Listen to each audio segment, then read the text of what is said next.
Susanna Janssen. I'm the author of Wordstruck, The Fun and Fascination of Language. And here we are at the Mendocino Book Company in Ukiah, California for an evening of warmth for the heart, food for the brain, and tickles for the funny bone. In the first year that the book was out, it won a first place award in humor, which I'm very, very proud of. And I couldn't help but write about these things. There's a growing pile of scribbled notes atop the filing cabinet waiting to find their way to a fresh yellow pad and from there eventually into print. The umbrella theme of words and language still holds, but like most of the subjects in Wordstruck, the topics are all over the board and the world. So that's a little bit of the background about my second edition. But I'd like to get a little bit more into the book with you. I came here specifically to take the job at Mendocino College from Sacramento, but I hadn't a clue about its location. To a majority of Californians, the city's name Ukiah, Eureka, Wairika, Ukiah, and sometimes Yuba City thrown in, form a mystery map of vague, interchangeable geographic generalities. In August of 2017, National Geographic reported that a 107-year-old piece of fruitcake was found in an abandoned building in Antarctica. Believed to have been brought there by the British explorer Robert Scott in 1920.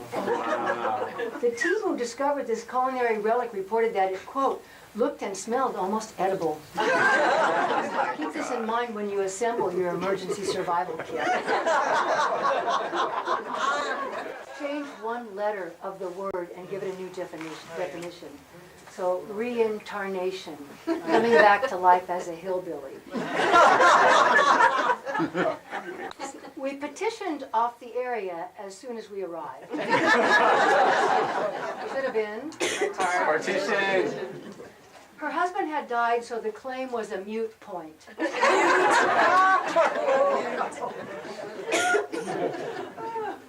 Before the stakeout, we Simonized our watches. He went off on a tyrant as soon as I started. What? Tirade. A tirade. To calm the crowd, we had to step in and nip it in the butt. An acquaintance in the retail business lamented that there is such a stigmata about buying used clothes. A family member maintained that it was just a platonic relationship. And who needs a comedy writer when you can listen to politicians' pronouncements? To wit, the former U.S. Senator from Nevada, Chick Hatch, is immortalized for opposing the waste repository at Yucca Mountain by refusing to have his state become a nuclear suppository.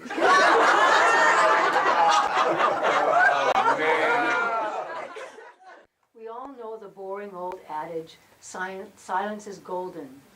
But Spanish instructs us that in boca cerrada no entra mosca. Flies don't enter a closed mouth. On Friday of the second week at Italian school in Siena, I was saying warm goodbyes to Alessandra and all the students in my class. The two gentlemen from France were effusive with their hugs and good wishes for my future success. In parting, one of them spoke for both. Finally, we have met an American we like. Travel 40 years ago was like, I don't know, continental adrift. I mean, nobody knew where we were, ever. And there was no communication. I did make a phone call one time to my boyfriend. I had to check up on him. Anyway, that's one story. The other story, it all started with past the slick urbanity of Sacramento, coming up on Merced.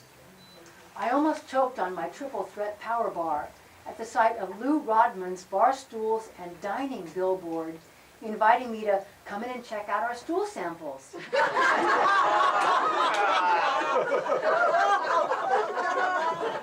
got a whole chapter laughter out of what I saw on the highway.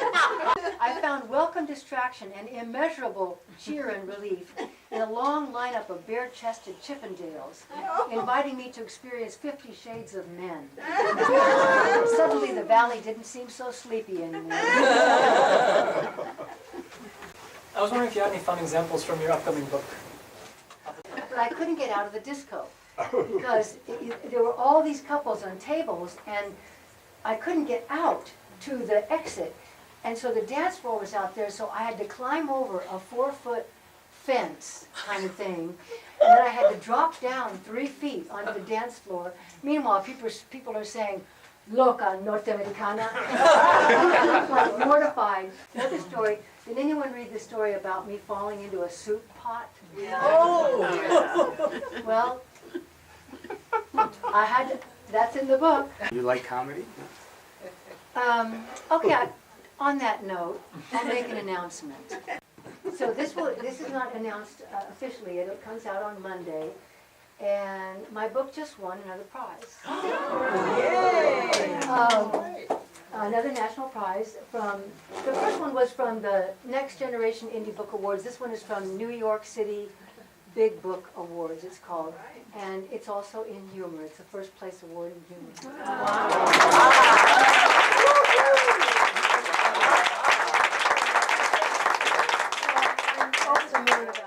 I want to write about Italian food because the words that, like some of the names of pastas and things like that, really fascinate me. Do you know that there's a pasta called a pre-strangler? Yeah. No, I don't think I'll produce a novel in this lifetime. Any more than I think I'll write a symphony, pilot a jet, or sing my opera at the Met. That said, the possibilities are unlimited, and I will still never say never. So, and